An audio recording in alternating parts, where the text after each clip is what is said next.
नमस्कार दोस्तों, हमें आज के दिन मार्केट में वॉलेटाइल सेशन देखने को मिल चुका है। अब यहाँ पर क्या सिनेरियो बनने वाला है, क्या मार्केट यहाँ से अपर साइड जाना कंटिन्यू कर सकती है या फिर कंटिन्यूसली डाउन साइड ट्रेंड बनते हुए नजर आएगा, उसके बारे में हम बात करने वाले हैं।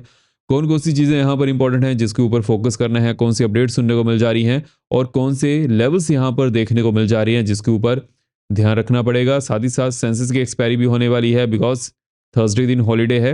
अब ये जो हॉलीडे है एकदम से आया है बिकॉज देखिए इसके बारे में 2 दिन पहले कोई भी नोटिफिकेशन नहीं थी, लेकिन एकदम से जो नोटिफिकेशन आई है जिसकी वजह से क्या सिनेरियो हमें देखने को मिल चुका था कि जो सेंसस के ऑप्शन के प्रीमियम थे वो एकदम से गिरते हुए नजर आए थे। लेकिन अभी के लिए यहाँ पर क्या चीज़ें इंपॉर्टेंट होने वाली हैं, वेडनेसडे के दिन जो एक्सपायरी रहेगी वहाँ पर क्या क्या चीज़ें फोकस में करनी है वो हम आगे डिस्कस करेंगे। उससे पहले अगर आपने वीडियो को लाइक नहीं किया है मेक श्योर कीजिएगा वीडियो को लाइक करते जाएगा। जो भी आपके यहाँ पर कमेंट्स रहते हैं मैं सब कमेंट्स यहाँ पर पढ़ता हूँ, मेक श्योर कीजिएगा चैनल को सब्सक्राइब भी जरूर कर लीजिएगा और साथ साथ बेल कॉल पर किया सॉर्ट आप यहाँ पर किसी वीडियो मिस ना कर पाए।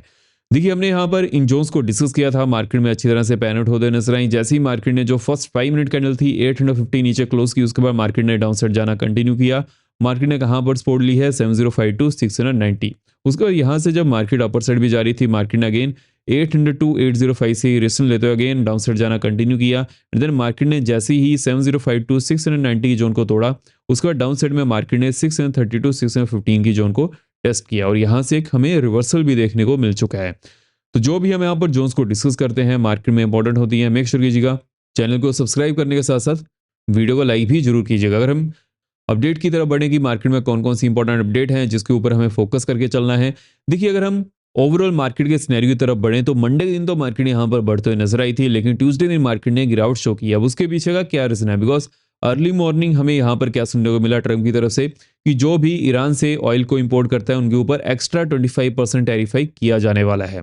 अगर हम इंडिया की सिचुएशन की बात करें, देखिए इंडिया ईरान से भी ऑयल को इंपोर्ट करता है जिसकी वजह से अब यहाँ पर ये जो इंपॉर्टेंट अपडेट हमें मिलते हुए नजर आई है उसकी वजह से मार्केट घबराते हुए नजर आई।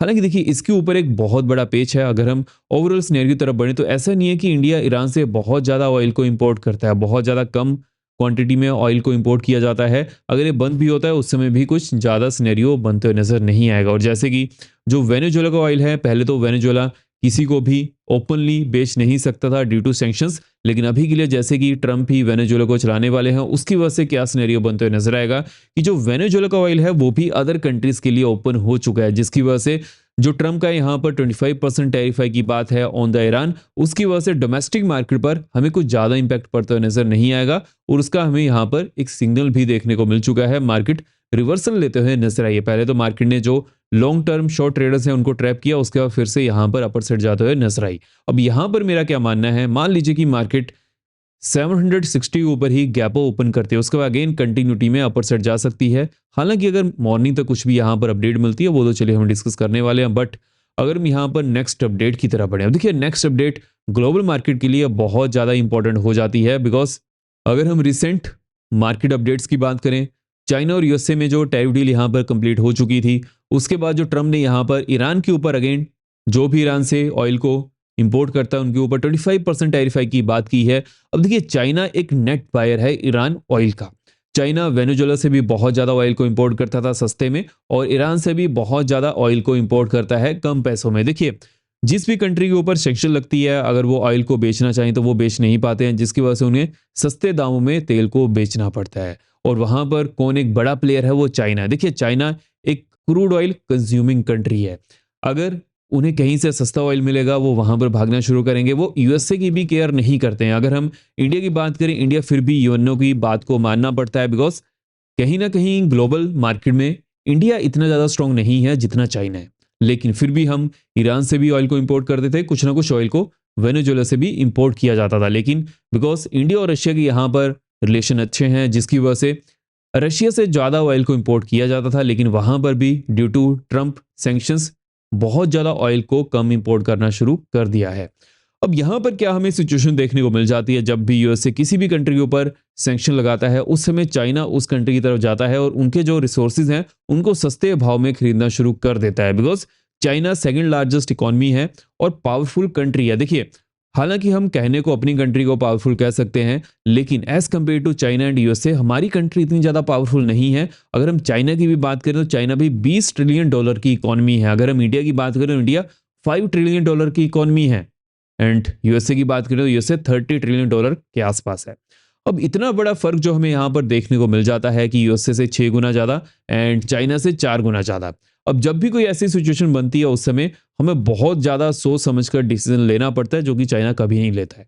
अब इसकी वजह से क्या सिनेरियो बनता है कि चाइना जो कंट्री के ऊपर सैंक्शन लगती हैं उनको एक्सप्लॉइट करना शुरू कर देता है। देखिए, चाइना एक अच्छा प्लेयर नहीं है अगर हम ग्लोबली बात करें। वो हमेशा देखता है कि उसे कहाँ से फ़ायदा पहुँच रहा है और उसको कितना फ़ायदा हो सकता है। वो दूसरी कंट्री का ज़रा भी केयर नहीं करता है। अगर हम इंडिया की बात करें, इंडिया जिसकी कंट्री के साथ रिलेशन रखता है या फिर उनसे कोई भी ऑयल को इंपोर्ट करता है, वहाँ पर वो उस कंट्री के बारे में भी सोचता है, लेकिन चाइना ऐसा नहीं करता है। चाइना पहले कंट्री को डेप्ट में लेकर आता है, उस समय वो चाहे उससे क्रूड ऑयल को फ्री में भी इंपोर्ट करना शुरू कर दे, वो कंट्री कुछ नहीं कह पाती है। अब ये चीज़ें बहुत ज़्यादा इंपॉर्टेंट हो जाती हैं अगर हम चाइना से कंपेयर करें अदर कंट्रीज़ को। लेकिन अभी के लिए यहाँ पर हमें क्या चीज़ देखने को मिल जा रही है, अगर ईरान से जो भी ऑयल को इंपोर्ट करता है उसके ऊपर अगर 25% टैरिफ लगने वाला है, उस समय चाइना को बहुत ज़्यादा दिक्कत हो सकती है, जिसकी वजह से चाइना की तरफ से हमें यहाँ पर कुछ ना कुछ बयान सुनने को मिलेगा। अगर हम वेनेजुएला की बात करें, चाइना पहले वेनेजुएला से ऑयल को इंपोर्ट करता था, लेकिन जैसे कि ट्रम्प ने वेनेजुएला को अभी के लिए चलाने की बात की है, तो उस समय चाइना की जो सप्लाई है उस पर कुछ ज़्यादा इंपैक्ट पड़ते हुए नजर नहीं आएगा, विच मीन्स की वेनेजुएला से चाइना की तरफ भी ऑयल को एक्सपोर्ट किया जा सकता है। लेकिन अगर हम ईरान की बात करें तो ईरान का यहाँ पर केस डिफरेंट है, उसके ऊपर फोकस करना है। जैसे इसके ऊपर कोई नई अपडेट आती है वो तो चलिए हम डिस्कस करने वाले हैं। लेकिन अगर हम यहाँ पर ओवरऑल मार्केट के सिनेरियो की तरफ बढ़े, मार्केट अभी के लिए बिकॉज आज ये बड़ी न्यूज़ थी, वहां पर वो गिर भी सकती थी, लेकिन फिर भी मार्केट ने रिवर्सल यहाँ पर क्यों शुरू किया है, बिकॉज ऑलरेडी इंडिया ईरान से कोई ज़्यादा ऑयल को इंपोर्ट नहीं करता है। साथ ही साथ जो इंडिया और यूएसए की टैरिफ डील है जिसकी कंप्लीट होने के चांसेस अभी के लिए ज़्यादा बनते हुए नजर आ रहे हैं, उसकी वजह से मार्केट यहाँ पर सस्टेन करने में कामयाब हो पाई है। लेकिन जैसे कि हमने इस चीज़ को पहले भी डिस्कस किया है कि इस डील से किस कंट्री को ज़्यादा फायदा होगा, एफआईज का फोकस वहां पर है। अगर मान लीजिए कि यूएसए को इस डील से ज़्यादा फायदा होगा तो उस समय वो डोमेस्टिकली मार्केट में आना ज़्यादा प्रेफर नहीं करेंगे। लेकिन अगर इंडिया को यहाँ पर इस डील से मेजोरिटी ऑफ द सेक्टर में फायदा होता है तो उस समय एफआईज फिर से आना शुरू कर सकते हैं, तो उसके ऊपर फोकस करना है। अगर हम एफआईज के डाटा की बात करें, हालांकि देखिए मार्केट ने 12 जन को भी यहाँ पर अच्छा खासा मूव शुरू किया था, लेकिन वहां पर भी एफआईज की तरफ से नेगेटिव में डाटा देखने को मिल चुका था और आज के दिन भी एफआईज ने नेगेटिव में ही डाटा शो किया है, विच मीन्स की एफआईज की जो यहाँ पर हमें ओवरऑल एक्टिविटी देखने को मिल जा रही है, उससे एक चीज तो क्लियर है कि अभी के लिए एफआईज वेट कर रहे हैं इंडिया और यूएसए की टैरिफ डील का। जैसी वो कंप्लीट होती है उसके बाद यहाँ पर नेक्स्ट सिनेरियो हमें एफआईज की तरफ से देखने को मिल सकता है। अगर हम यूएसए की बात करें, देखिए सीपीआई डाटा एक्सपेक्टेड लाइन के आसपास ही आते हुए नजर आ रहे हैं, जिसकी वजह से क्या सिनेरियो हमें यहाँ पर देखने को मिल सकता है, जो फेड रेट कट है उस पर हमें ब्रेक लगते हुए नजर आ सकती है, जिसकी वजह से जो यूएस मार्केट है इसको काइंड ऑफ अ नेगेटिव लेकर चल सकती है। लेकिन एक चीज के ऊपर फोकस करना है, अगर यूएसए मार्केट यहाँ पर नेगेटिवली रिएक्शन शो करती है तो उस समय ग्लोबल मार्केट भी उसे फॉलो कर सकती है, बिकॉज ट्रम्प की तरफ से हमें इसके ऊपर कुछ ना कुछ बयान सुनने को मिल सकता है, तो उसके ऊपर फोकस करना है। इसके बारे में जैसे कुछ नई अपडेट आती है वो तो चलिए हम डिस्कस करने वाले हैं। लेकिन अगर हम नेक्स्ट अपडेट की तरफ बढ़े, देखिए क्रिप्टो मार्केट भी यहाँ पर सस्टेन करने की पूरी कोशिश कर रही है, बिकॉज सीपीआई डाटा ऐसे आए हैं। लेकिन ओवरऑल जो हम क्रिप्टो मार्केट में अभी के लिए यहाँ पर सिचुएशन देखते हुए नजर आ रही है, देखिए मार्केट को ज्यादा मूव नहीं कर पा रही है। हालांकि as compare to other markets crypto में जितना हमें यहाँ पर मोमेंटम देखने को मिल जा रहा है वो भी अच्छा खासा है। अब यहाँ पर किस चीज के ऊपर फोकस करना है, फर्स्ट ऑफ ऑल अगर 92,750 के ऊपर अगेन मार्केट जाती है, नेक्स्ट जोन यहाँ पर 93,500 की होने वाली है। उसके बाद नेक्स्ट जोन यहाँ पर 94,100 की बनते हुए नजर आ रही है। लो रन की बात कर लेते हैं, 15 मिनट कैंडल अगर 91,800 के नीचे क्लोजिंग करती है, डाउन साइड में नेक्स्ट जोन यहाँ पर 91,250 की होने वाली है। उसके बाद नेक्स्ट जोन यहाँ पर 90,700 की बनते हुए नजर आ रही है। और देखिए जिसको भी क्रिप्टो में इंटरेस्ट है तो कॉइन डीसीज का लिंक मैंने डिस्क्रिप्शन बॉक्स में दिया हुआ है, वहां से आप चेकआउट कर सकते हैं। एंड देखिए जैसे कि मार्केट जो क्रिप्टो मार्केट है वो अपर साइड से अच्छा खासा गिर चुकी है, तो यहाँ पर एसआईपी भी एक ऑप्शन बन जाता है।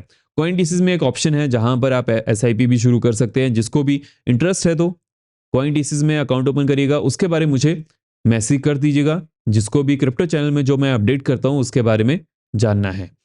अगर हम इंपॉर्टेंट जोन्स की तरफ बढ़े कि अभी के लिए कौन सी इंपॉर्टेंट जोन्स हैं जहां पर फोकस होना चाहिए, देखिए मार्केट ने कहां पर क्लोजिंग की है 25,732 के आसपास।